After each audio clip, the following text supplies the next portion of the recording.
श्री सतनाम सत्साहेब जी, श्री सतनाम सत्साहेब जी, श्री सतनाम सत्साहेब।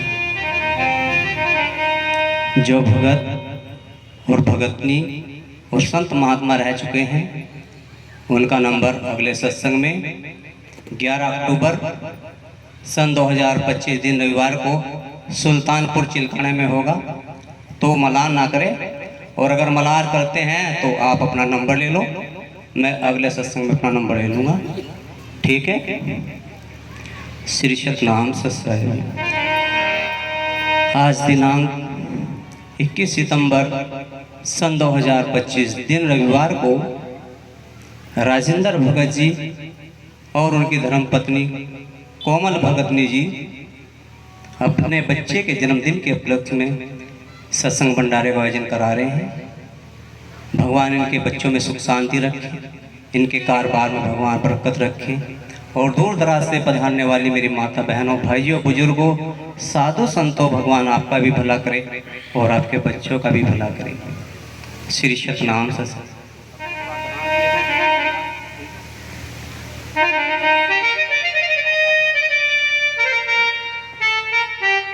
बच्चे के जन्मदिन के उपलक्ष्य में एक छोटा सा भजन।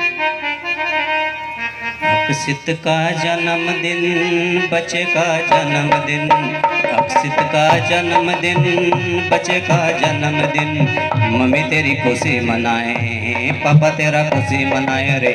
अक्षित का जन्मदिन, बच्चे का जन्मदिन।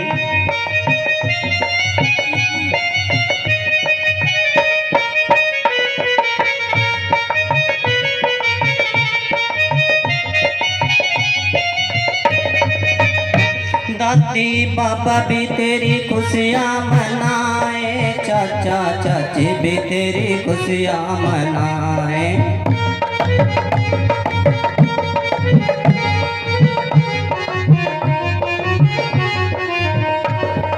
दादी पापा भी तेरी खुशियाँ मनाए, ताऊ ताई भी तेरी खुशियाँ मनाए। सभी का प्यारा प्यारा, मम्मी का प्यारा प्यारा, सभी का प्यारा प्यारा, पापा का प्यारा प्यारा, मम्मी तेरी खुशी मनाए, पापा तेरा खुशी मनाए रे। अक्षित का जन्मदिन, बच्चे का जन्मदिन।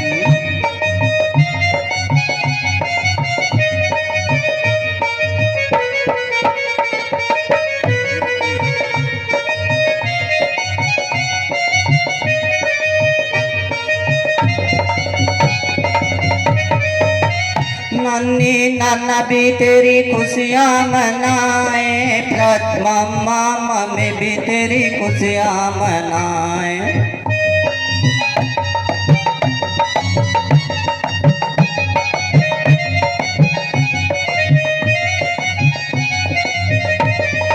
नानी नाना भी तेरी खुशियाँ मनाए, मौसी मौसा भी तेरी खुशियाँ मनाए। सभी का प्यारा प्यारा, बब्बू का प्यारा प्यारा, सभी का प्यारा प्यारा, मम्मी का प्यारा प्यारा, मम्मी तेरी खुशी मनाए, बब्बू तेरी खुशी मनाए रे। अक्षित का जन्मदिन, बच्चे का जन्मदिन।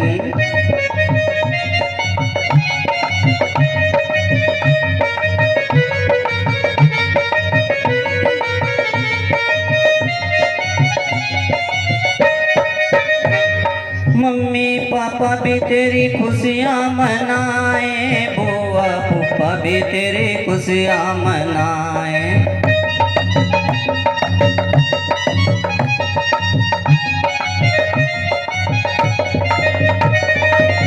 मम्मी पापा भी तेरी खुशियाँ मनाए, बहन बहनोई भी तेरी खुशियाँ मनाए।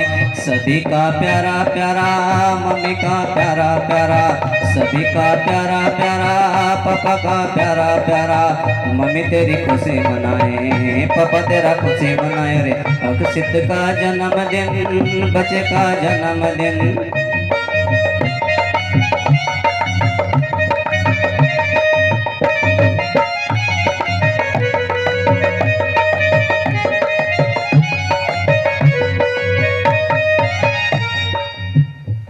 ये बच्चे के जन्मदिन में एक छोटा सा भजन था। अब आप लोगों को थोड़ी सी आवाज़ बढ़ाना इसकी। आप लोगों को एक भजन के माध्यम से मैं कुछ बात बताना चाहता हूँ। उस बात को ध्यान से सुनना, बड़ी गौर से सुनना। मन तेरी आदत को कोई बदलेगा बिरला सो। मन तेरी आदत को कोई बदलेगा बिरला सो।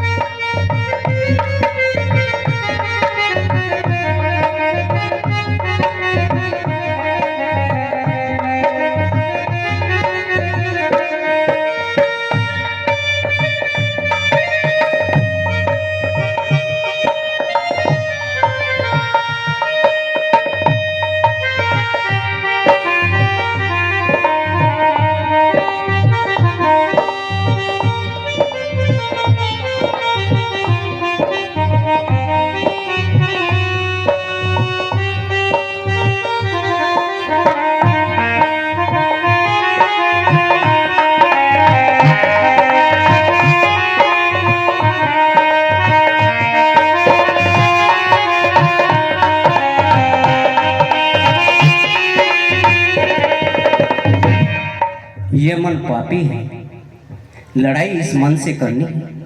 बहनों से ना लड़ो, भाइयों से ना लड़ो, इस मन से लड़ो, पापी से लड़ो, क्योंकि पापी ये मन है। भाइयों से ना लड़ो, बहनों से ना लड़ो और पड़ोसी से ना लड़ो, इस मन से लड़ो, क्योंकि पापी ये मन है।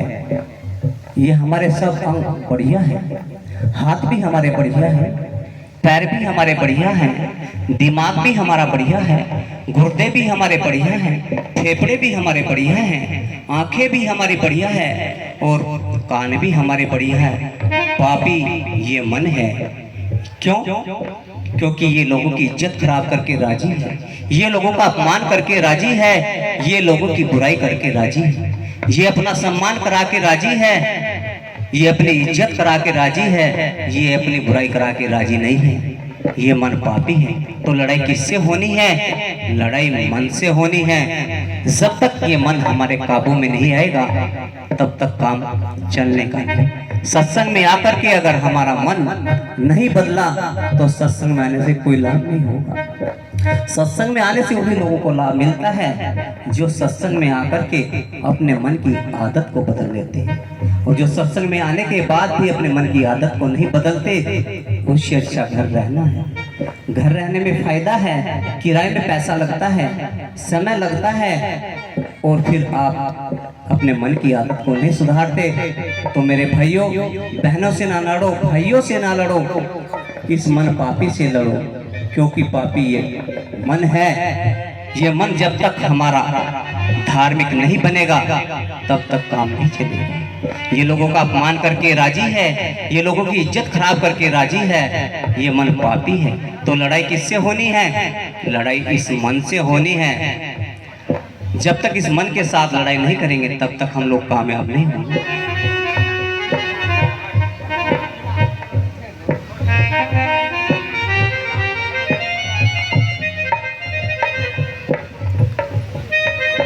मन तेरी आदत को कोई बदलेगा बिरला सूर।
तुमने देखा होगा, कभी कभी दो संत मिल जाते हैं, दो साधु मिल जाते हैं, दो भगत मिल जाते हैं, दो भगतनी मिल जाती हैं, तो क्या होता है, एक भगतनी दूसरी भगतनी की इज्जत खराब करना चाहती है। क्यों? या कम जानती है, मैं ज्यादा जानती हूँ, क्योंकि ये मन ऐसे ही राजी है, तो कम जानता है, मैं ज्यादा जानता हूँ। तुमने देखा होगा, दो साधु, दो सन्यासी आपस में झगड़ रहे हैं, कोई रुपए पैसे का बंटवारा नहीं है, कोई जमीन जायदाद का बंटवारा नहीं है। बंटवारा कहे का है, ये साधु कम जानता है और मैं ज्यादा जानता हूँ, ये छोटा बने और मैं बड़ा बनूं, और इसकी इज्जत खराब हो और मेरी संसार में इज्जत हो। भगत दो हैं, लड़ रहे हैं। क्यों लड़ रहे हैं? ये छोटा बने और मैं बड़ा बनूं, इसकी इज्जत खराब हो और मेरी संसार में इज्जत हो। मेरे भाइयों, रविदास गुरु जी ने इस मन पापी को कवर किया है, इस मन पापी को समझाया है, दूसरे की इज्जत खराब करने वाला पापी होता है और दूसरे की इज्जत करने वाला धार्मिक होता है। दूसरे की इज्जत खराब करने वाला पापी होता है और दूसरे की इज्जत करने वाला धार्मिक होता है। अगर आप धार्मिक बनना चाहते हैं तो कोई बुराई नहीं है और आपको कोई रोक भी नहीं सकता। सबकी इज्जत करना सीख लो, सबका सम्मान करना सीख लो, आप धार्मिक बन जाओगे। सबकी इज्जत करो, सबका सम्मान करो। अगर हम सम्मान नहीं करते, इज्जत नहीं करते, तो हम धार्मिक नहीं बन सकते। दूसरे की इज्जत करने वाला ही धार्मिक होता है, दूसरे का सम्मान करने वाला ही धार्मिक होता है, और जो दूसरे का अपमान करता है वो धार्मिक नहीं होता। अगर हमें धार्मिक बनना है, सबका सम्मान करो, सबको बराबर समझो, छोटे बड़ों सबका सम्मान करो और अपने जीवन को सुखी बनाओ। जब तक हम ये धारणा अपने मन में नहीं लाएंगे, तब तक हम लोग कामयाब नहीं होंगे। इस मन पापी को हमें समझाना है। इस मन पापी को जितने भी संत हुए सबने समझाया है, और जिसने इस मन को समझा लिया उसी का बेड़ा पार हो गया। क्योंकि बड़े बड़े राजा, बड़े बड़े योद्धा इस मन से हार गए, और हारने के बाद वो संतों की शरण में गए और अपने जीवन को धन्य बना लिया। क्योंकि हमारे घर में रविदास गुरु जी की मूर्ति है। रविदास गुरु जी का योग हमारे घर में नहीं है, और मैं यहाँ पर रविदास गुरु जी का योग आप लोगों को बताने के लिए आया हूँ, नहीं तो मेरी यहाँ क्या जरूरत थी। अब आपके सामने रविदास गुरु जी का योग आने वाला है। रविदास गुरु जी ने बताया है, ओम संध्या आरती संत रविदासा, ओम सत योग ज्ञान प्रकाशा, ओम संध्या आरती सतगुरु थारी, अनधुन सद विचारी। अनधुन की परिभाषा जानता है कोई? अनधुन की बात करता है रविदास गुरु जी अपने योग में। ये रविदास गुरु जी का योग है, मैंने नहीं लिखा, ये रविदास गुरु जी का योग है। यहाँ के संतों का पीछा ना छोड़ो, जब तक वो रविदास गुरु जी का योग ना बताए। उनसे पूछते रहो कि रविदास गुरु जी का योग कौन सा है। अगर वो मना कर दे कि हम नहीं जानते, तो माफ कर दियो, कह दियो सीख करके आओ, रविदास गुरु जी के योग की सीख करो। क्योंकि आप लोग सत्संग में आए हैं, लेकिन हमें रविदास गुरु जी के योग का आज तक नहीं पता।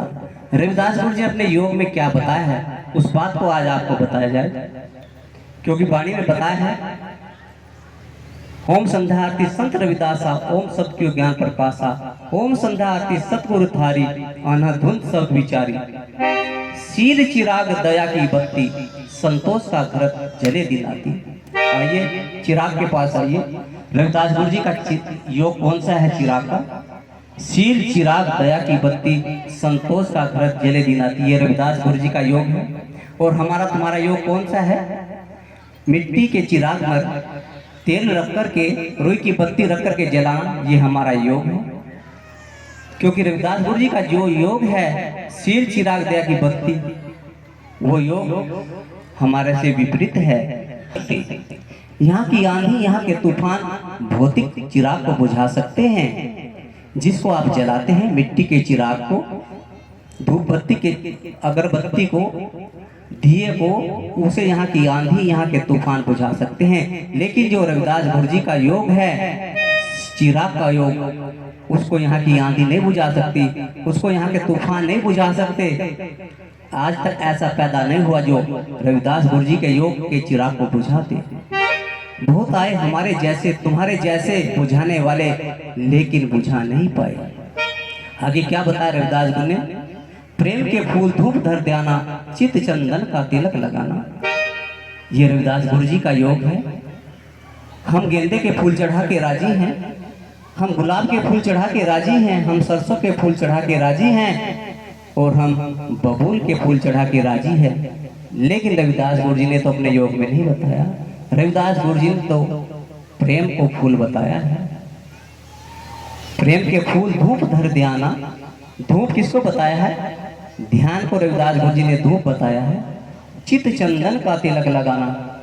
चित किसको कहते हैं और चंदन किसको कहते हैं?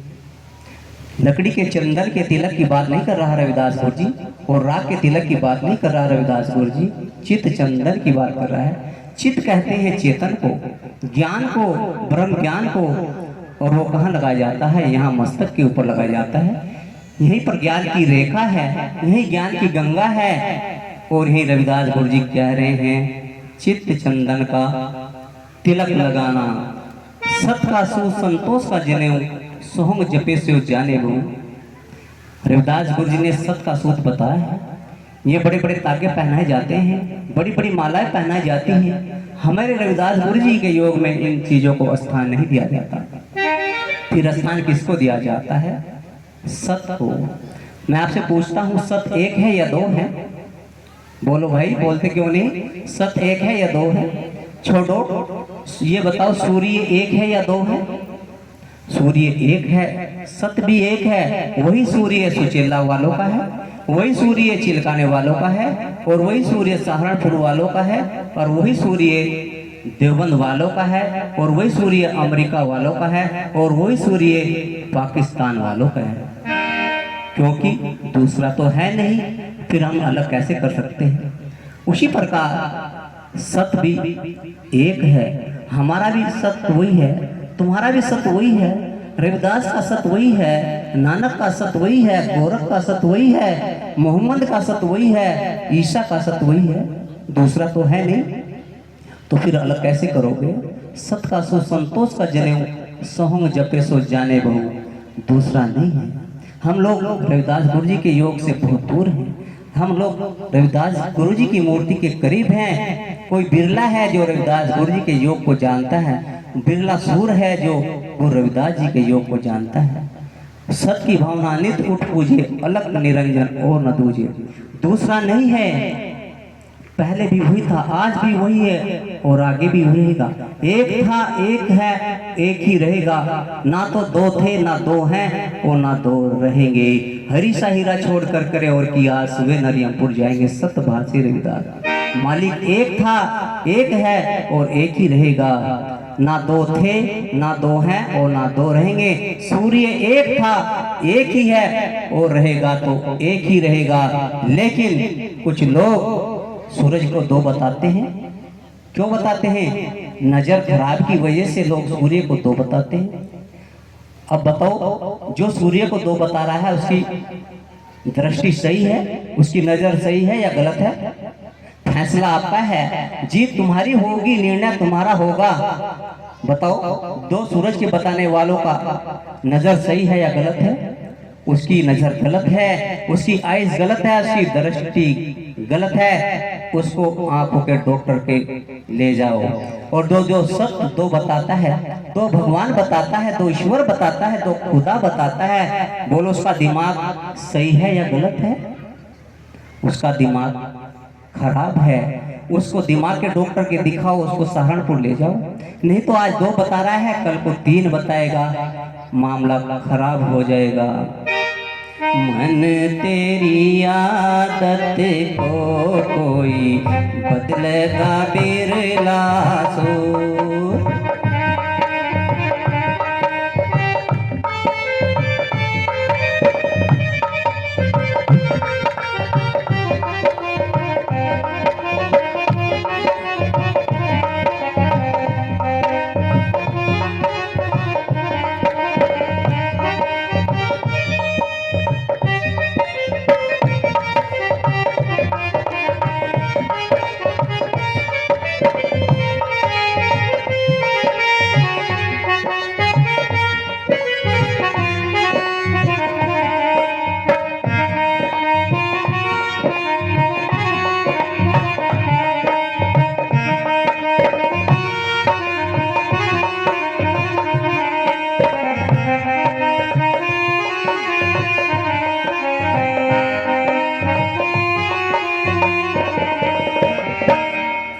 चोर जुहारी क्या बदलेंगे माया के मजदूर जी संतो माया के मजदूर।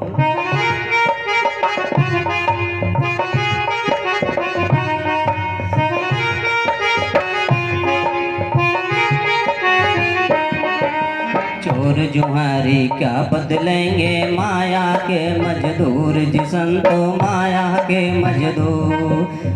भांग धतूरा अमल तमाकू रहे नशे में चोर। मन तेरी आदत को कोई बदलगा बिरला सोर।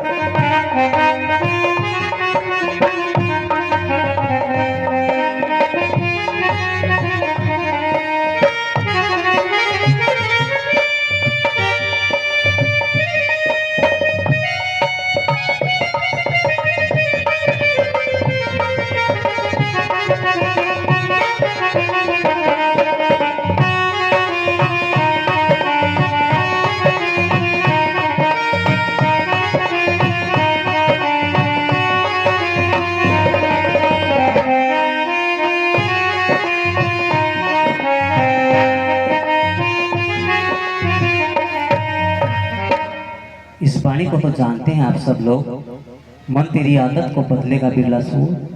लेकिन इसका जो रिसर्च है वो आपके बस का नहीं है। इसके विस्तार को खोलकर फैलाना आपके बस का नहीं है। क्यों? क्योंकि आपके सारे साधु अनपढ़ हैं, उन्हें शब्द ज्ञान नहीं है। किस आ के डंडे का क्या अर्थ होता है, किस छोटी की मात्रा का अर्थ होता है, किस बड़ी की मात्रा का क्या अर्थ होता है, किस अंक की बिंदी का क्या अर्थ होता है, आप और आपके संतों को इसका पता नहीं है। तो मैं क्या कह रहा हूँ, जब तक हमारे संत अनपढ़ रहेंगे तब तक वो हमें रविदास गुरु जी के योग को नहीं बता पाएंगे। क्योंकि रविदास गुरु जी के योग को सिखाने के लिए, लोगों को बताने के लिए ज्ञान की जरूरत पड़ेगी, और वो ज्ञान सत्संग से मिलता है। सत्संग सुनने की हम लोगों को फुर्सत नहीं है, और फिर ज्ञान के इंतजार में बैठे हैं, ज्ञान कब होगा। वाणी में बताया है, चोर जुहारी क्या बदलेंगे माया के मजदूर।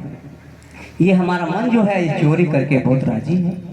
ये हमारा मन सट्टा खेल के बहुत राजी है। ये सोचता है कि कल तक ज्यादा पैसे आ जाए, ये इस मन की आदत है। हमारा मन चोरी करके राजी है, शराब पी के राजी है, बीड़ी पी के राजी है, सुल्फा पी के राजी है, और ये हमारा मन जुआ खेल के राजी है। ये हमारा मन सट्टा खेल के राजी है। अगर कोई इसको जबरदस्ती भगवान के नाम में लगा दे तो पड़ा लग जाए, नहीं तो ये मन पापी भगवान के नाम में लगना नहीं चाहता, ये तो गलत काम करके राजी है। और इसको कैसे समझाना है, हमें ब्रह्म मुहूर्त में सुबह 4 बजे उठना है। उस समय ये पापी मन अकेला होता है, इसका परिवार इसके साथ नहीं होता। इसका परिवार कौन है? बीड़ी इसके साथ नहीं होती उस समय 4 बजे ब्रह्म मुहूर्त में। सुल्फा इसके पास नहीं होता, दारू इसके पास नहीं होती, उस समय ये अकेला होता है। अकेले ही तुम हो और अकेला ही है, और आप दोनों की कुश्ती होगी, मन की और आत्मा की कुश्ती होगी, और फिर आप जीत जाओगे। अगर इसका पड़ोसी, इसका साथी इसके साथ लग गया तो ये फिर हमें हरा देगा। ध्यान रखना है, ब्रह्म मुहूर्त में हमें 4 बजे उठना है। घुटनों तक के पैर धुलने हैं, कोहनी तक के हाथ धोने हैं, मुंह धो करके आंख बंद करके बैठ जाना है। और 2 बात याद रखनी है, एक तो ये बाहर की ना सुन ले, और एक ये बाहर का ना देख ले। अगर इसने बाहर की आवाज को सुन लिया फिर ये 2 हो जाएंगे, फिर ये हमें हरा देगा। और अगर इसने बाहर के दर्शन कर लिए किसी के तो फिर ये 2 हो जाएंगे, और फिर ये हमें हरा देंगे। तो हमें क्या करना है, ब्रह्म मुहूर्त में 4 बजे उठ करके बैठ जाना है, और अकेला ये है और अकेला हम, फिर कुश्ती होगी। अगर हमने इसको मन को जीत लिया तो हमारे बस में आ जाएगा, अगर हमने इस मन को नहीं जीता तो हम मन के बस में आ जाएंगे। और इसे कह दो सुबह ब्रह्म मुहूर्त में 4 बजे उठ करके कि तू मन पापी है, तुझे हम धार्मिक बना करके ही छोड़ेंगे, तुझे हम सटैल नहीं बनने देंगे, तुझे हम जोहारी बनने नहीं देंगे, तुम्हें हम भंगड़ बनने नहीं देंगे, तुम्हें हम अपराधी बनने नहीं देंगे, तुम्हें हम अफीमची बनने नहीं देंगे, हम भगत हैं, तुम्हें भगत बना करके ही छोड़ेंगे। मन तेरी आदत को कोई बदलगा बिरला सो।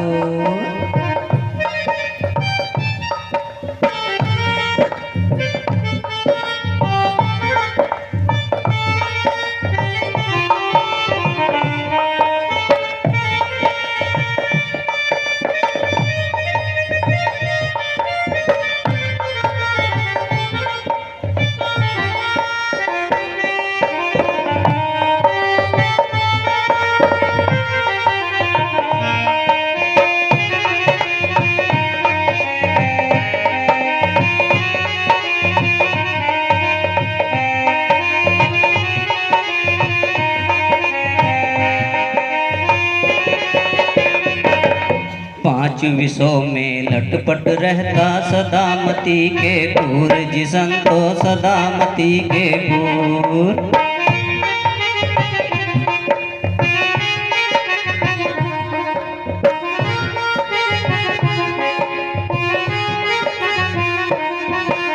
पांच विषयों में लटपट रहता सदामती के दूर, जिसन तो सदामती के दूर। जिनके सुख सपनों में ना रहे सब से दूर, मन तेरी आदत को कोई बदलगा बिरला सो।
ठगणी रल मिल लुट मोहे तरसना होर, जिसन तो मोहे तरसना होर।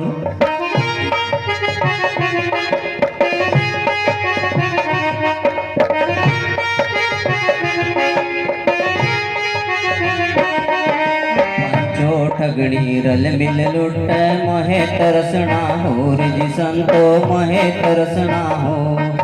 बिन समझे तो कितने ही लुट गए जग में मचा पतोर, मन तेरी आदत को कोई बदलगा बिरला सो।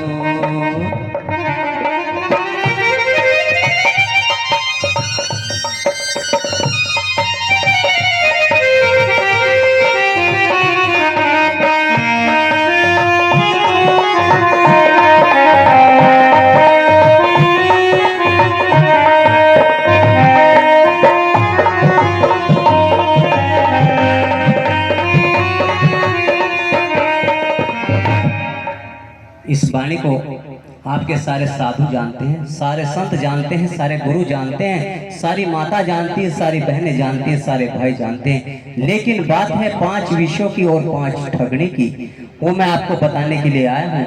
5 विषय क्या हैं और 5 ठगनी क्या है। जब तुम अपने गुरुओं से पूछोगे, शराब पीने वालों से, बीड़ी पीने वालों से, भांग पीने वालों से, तो वो क्या कहेंगे? 5 विषय कौन से हैं? काम, क्रोध, मोह, लोभ, अहंकार, यही है कि 5 विषय। जब आप अपने गुरुओं से पूछोगे तो क्या बताएंगे? 5 विषय, काम, क्रोध, लोभ, मोह, अहंकार।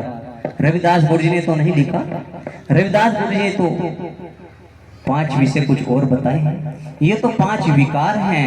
विकार कहते हैं जहर को, बुराई को, और विषय कहते हैं सब्जेक्ट को। 5 विषय हमें जानना है। 5 विषय कौन से हैं?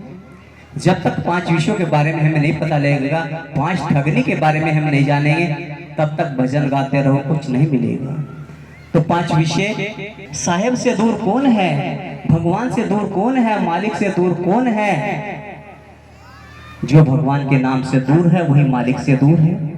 उनको रविदास गुरु जी कह रहा है, उनको हकीकत में तो सुख क्या मिलेगा, उनको सोपन में भी सुख नहीं होगा।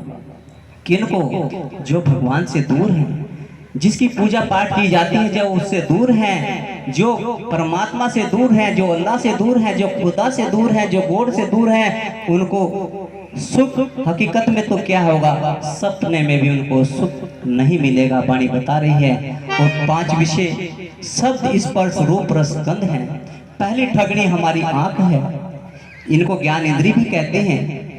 पहली ठगनी मैं बता रहा हूँ आपको, आंख है। इसका विषय हो गया रूप, ये हमारी आंख रूप को देखती है, रूप इसका विषय हो गया, ठगनी आंख हो गई। जब हमारी आंख किसी संत के दर्शन कर लेती है, किसी गुरु के दर्शन कर लेती है, तो हमारे मन की लटपट खत्म हो जाती है। और जब हमारी ये आंख किसी सुंदर स्त्री के दर्शन कर लेती है, तो हमारा मन लटपट हो जाता है। मति कहते हैं बुद्धि को, और कहते हैं कुत्ते को। फिर ये हमारी बुद्धि कुत्ते वाली बन जाती है। कब, जब इन आंखों से किसी स्त्री के रूप को देखा जाता है, तब हमारे मन की प्रवृत्ति कुत्ते वाली बन जाती है। जब इन्हीं आंखों से किसी पीर के दर्शन करेंगे, किसी संत के दर्शन करेंगे, किसी पैगंबर के दर्शन करेंगे, तो फिर ये हमारी बुद्धि संत वाली बन जाती है। संत वाली बुद्धि हमें बनानी है। सत्संग में आकर के संत वाली बुद्धि बनेगी। और जब महिला की आंख किसी पुरुष के दर्शन कर लेती है, फिर मन लटपट हो जाता है। और जब पुरुष की आंख किसी महिला के दर्शन कर लेती है, तो फिर मन लटपट हो जाता है। सारे पुरुष हो, एक भी स्त्री ना हो, मन लटपट नहीं होगा। और सारी महिला हो, एक भी पुरुष ना हो, मन लटपट नहीं होगा। लटपट कहते हैं मन चंचल को। रविदास गुरु जी कह रहे हैं, जिसका मन चंचल है वो आदमी कुत्ते की प्रवृत्ति वाला है। हाथ उसके आदमी के हैं, पैर आदमी के हैं, आंखें आदमी की है और कान आदमी के हैं, लेकिन उस आदमी की प्रवृत्ति, आदत कुत्ते वाली है। किसकी? जिसका मन लटपट रहता है।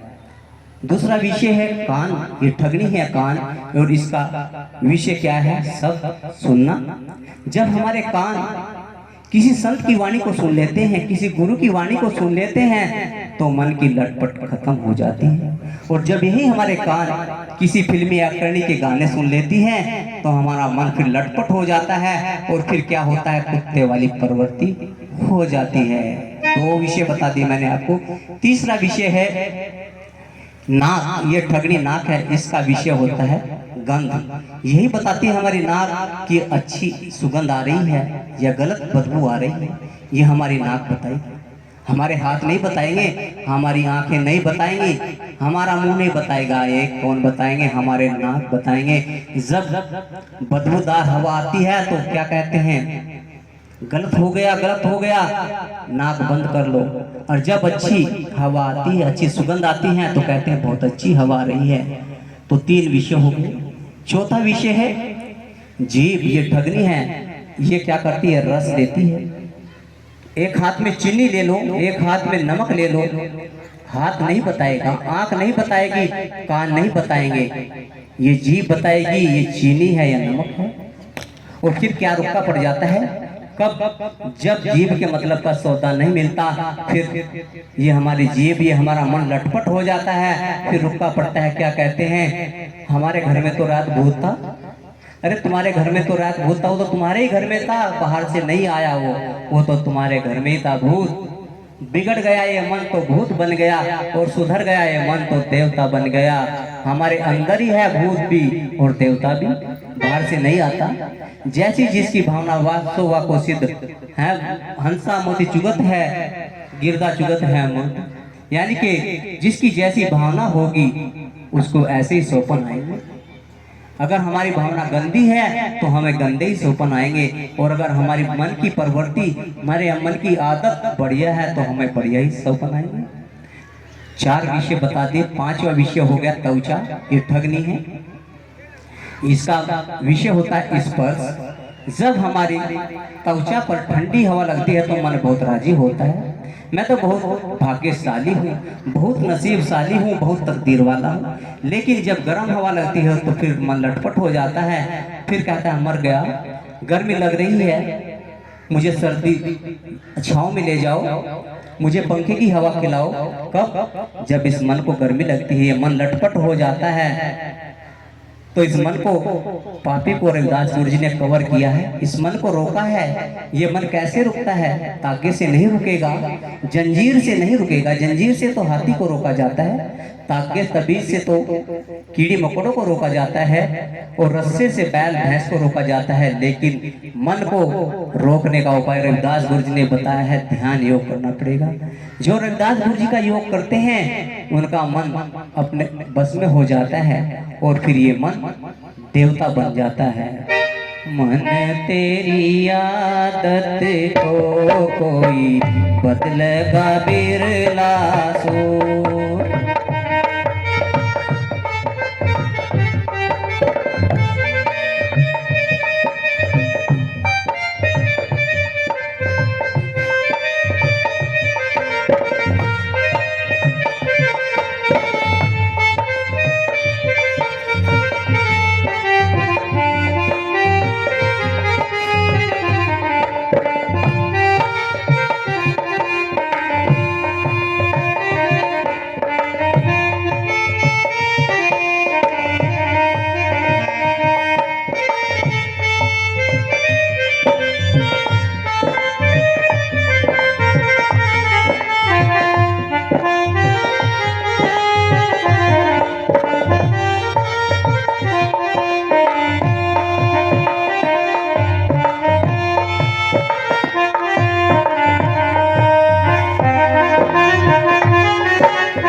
करम हरि की भक्ति सत्संग करो जरूर जी संतो, सत्संग करो जरूर।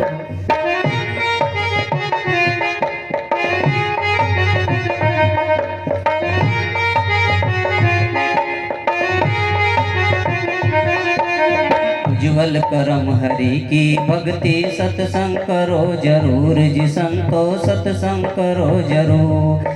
जन्म जन्म के पाप कटेंगे, हो जग माप कसूर।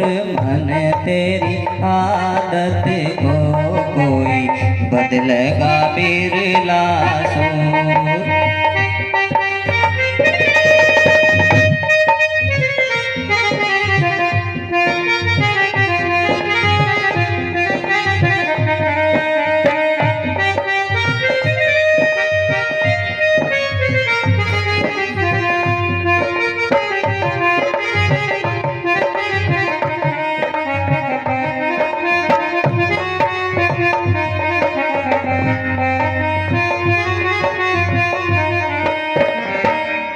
मेरे भाइयों, मेरी माता बहनों, रविदास गुरु जी ने हमारी मौज अना दी। कैसे अना दी? रविदास गुरु जी वादा कर रहा है, जन्मों जन्मों के पापों को खत्म करने का वादा रविदास गुरु जी कह रहे हैं 3 कामों के बदले में। 3 काम कौन से बताए बाणी में? उज्ज्वल कर्म करो, हरि की भक्ति करो, और सत्संग जरूर सुनो। ये 3 काम जो करता है रविदास गुरु जी, उनसे वादा करते हैं उनके इस जन्म के तो क्या, जन्मों जन्मों के पाप खत्म हो जाते हैं। लेकिन कैसे? याद रखना है, चाहे हमें कितनी भी परेशानी हो जाए, चाहे हमें भूखा रहना पड़े, लेकिन हम गलत काम नहीं करेंगे। याद रखना मेरी बात को। चाहे हमें अकेला रहना पड़े, लेकिन हम गलत आदमी से मेल नहीं करेंगे। चाहे भूखा रहना पड़े, चाहे प्यासा रहना पड़े, चाहे जंगल में रहना पड़े, लेकिन हम गलत काम नहीं करेंगे, हम अच्छे काम करेंगे। चाहे हमें अकेला रहना पड़े, जंगल में रहना पड़े, लेकिन हम गलत आदमी से मेल नहीं करेंगे। रविदास गुरु जी बता रहे हैं, उज्ज्वल कर्म हरि की भक्ति, उज्ज्वल कर्म करो, हरि की भक्ति करो, और तो इस जन्म के तो क्या, जन्मों जन्मों के पाप खत्म हो जाएंगे। जब हमें समय मिले तो हमें हरि की भक्ति करनी है। और रविदास गुरु जी ने बताया, हरि सा हीरा छोड़कर करे और की याद, वे नरियमपुर जाएंगे। सतभाषी रविदास। गुरु जी ने अपनी भक्ति नहीं बताई, रविदास गुरु जी ने किसी और की भक्ति बताई है, सच की भक्ति बताई है, सत्य की भक्ति बताई है, ईश्वर की भक्ति बताई है, भगवान की भक्ति बताई है, गॉड की भक्ति बताई है और खुदा की भक्ति बताई है। उस भक्ति को हमें करना है। और क्या करना है? सत्संग कहीं भी हो, किसी का भी हो, बैठ के सुन लो। गठरी बांध कर कोई तुम्हारे सर पर नहीं रखेगा, पुड़िया बांध करके कोई तुम्हारी जेब में नहीं डालेगा। तुम्हें तो क्या करना है? सिर्फ बैठ के सुनना है और उससे क्या होगा? जन्म जन्म के पाप खत्म हो जाएंगे। मन तेरी आदत को कोई बदलगा बिरला सूर।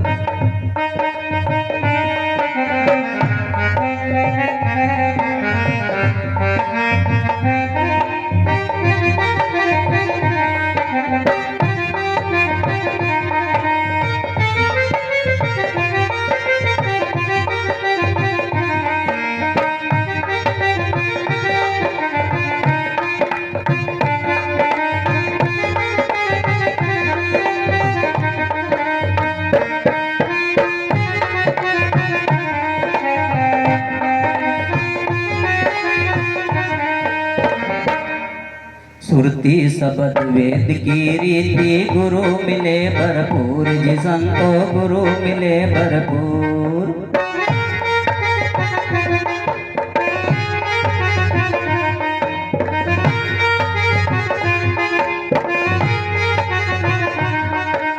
सुरती शब्द वेद की रीति गुरु मिले भरपूर, जी संतो गुरु मिले भरपूर। कह रविदास सुनो बैसा दो सतचित आनंद नूर। मन तेरी आदत को कोई बदलगा बिरला सूर।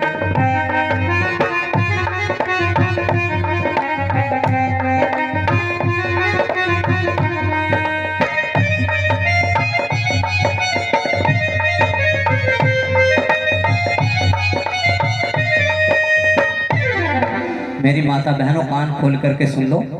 फिर खाना खाने के बाद बुराई करते चले जाइयो, क्योंकि फिर आपको बुराई करने का समय भी मिल जाएगा। लेकिन अब थोड़े समय में रविदास गुरु जी के योग को सुन लो। रविदास गुरु जी का योग सुरती शब्द का योग है। कौन सा योग है रविदास गुरु जी का? सुरती शब्द का योग है। सुरती शब्द वेद की रीति गुरु मिले भरपूर। अब रुका पड़ रहा है कि पूरा गुरु कौन है? पूरा गुरु कौन है? हमने कहा कि पूरा गुरु तो भाई तू ही है। एक दिन एक महिला मेरे पास आश्रम में आ गई। उसने कहा कि गुरुजी पूरा गुरु कौन है? मैंने कहा बप्पो पूरा गुरु तू है। उनको कि कर गुरुजी, बप्पो तेरे पास वह कला है, तू रोटी बना दे। तेरा पति एक कट्टा आटे का लिया पिसवा करके तेरे पास वो कला है, तो उसमें से 1000 रोटी बना दे, तो पूरा गुरु तू है।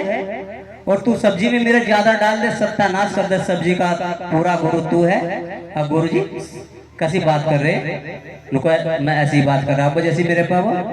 और तू नमक ज्यादा डाल दे सब्जी में, बेड़ा गर्म कर दो, पूरा गुरु तू। नो गुरुजी सच्ची सच्ची बता दो। पर बब्बो सच्ची बताऊं तो पूरा गुरु उसे कहते हैं जो सुरती शब्द का योग जानता है। सुरती शब्द का योग जो जानता है वो पूरा गुरु होता है। शरीर में सुरती कहाँ है और शब्द कहाँ है? जो इसको बता दे, इसका योग सिखा दे, उसे पूरा गुरु कहते हैं। अब शरीर में हमारे सुरती कुछ दूरी पर है, शब्द भी हमारे शरीर में कुछ दूरी पर है, लेकिन गुरु जो पूरा होता है वो सुरती शब्द का योग सिखा देता है। क्योंकि वाणी में बताया है, शब्द बिन सुरती अंधी ना जाने कित जार, और पार ना पावे शब्द का फिर भटका खा। रविदास गुरु जी के नाम पर ढोल बजाने वालों को निकाल करके लाओ, वाणी से वाणी मिलाई जाएगी और हम बता देंगे कि पूरा गुरु कहते किसे हैं। जो सुरती शब्द के योग को बता देता है, सुरती शब्द के योग को सिखा देता है, उसे पूरा गुरु कहते हैं। जपो हरि का नाम निरंजन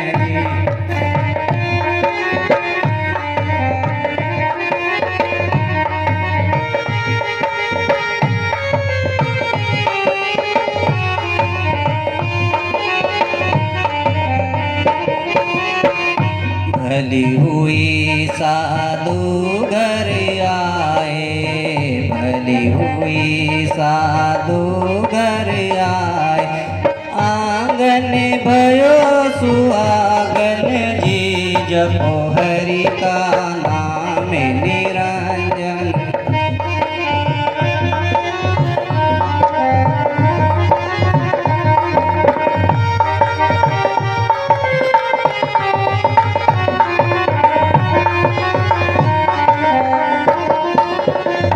गुरु मिले मन शीतल होए, गुरु मिले मन शीतल होए, जैसे वन का चंदन जी, जपो हरि का नाम निरंजन जी।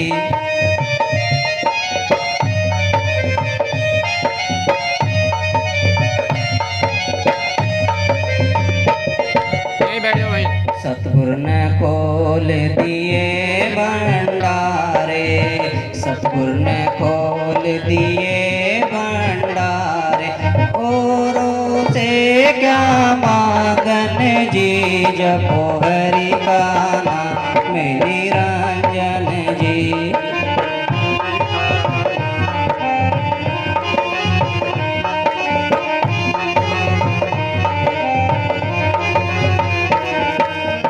रविदास सुनो रे भाई साधो, कह रविदास सुनो रे भाई साधो, दुखियों के दुख भंजन जी, जपो हरि का नाम निरंजन जी, जपो हरि का नाम निरंजन।